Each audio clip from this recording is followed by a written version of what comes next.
no surprise here, unfortunately. A man accused of attacking comedian Dave Chappelle on the stage of the Hollywood Bowl Tuesday evening will not face felony charges, according to the Los Angeles Times. The 23-year-old man was originally arrested for assault with a deadly weapon after rushing the stage. Authorities told the Los Angeles Times that the man did not brandish the weapon during the assault. The Los Angeles District Attorney's Office has forwarded the case to the Los Angeles City Attorney's Office, which handles misdemeanor crimes within the city.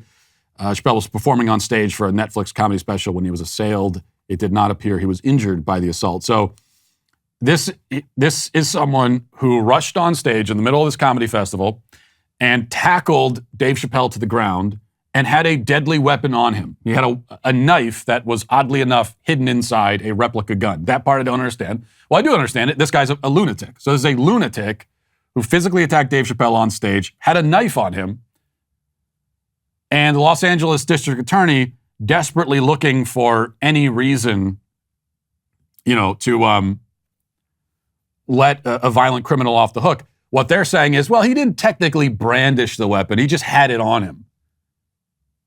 And who knows if he intended to use it? This is a crazy guy who rushed the stage during this comedy special, tackled somebody on the ground, had a knife on him. Well, but we don't know if he was going to use it. He maybe had the knife. Who knows? Maybe he was just before that, he was cutting apples and that's why he had the knife for a snack. He was slicing the cheese and apples. So that's a misdemeanor charge. If you're wondering why our cities are plagued by crime, this is the reason why. And there's just, you don't do that. You don't let somebody like that off the hook with a misdemeanor.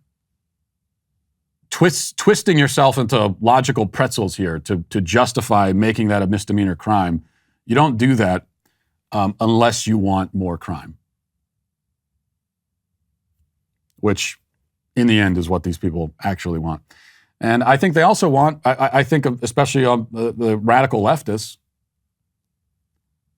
they are especially happy with a scenario where comedians on stage now have to worry, especially if you're in California, you have to worry about what you're saying, because if you say anything, if you tell a joke somebody doesn't like, they could just rush the stage and assault you.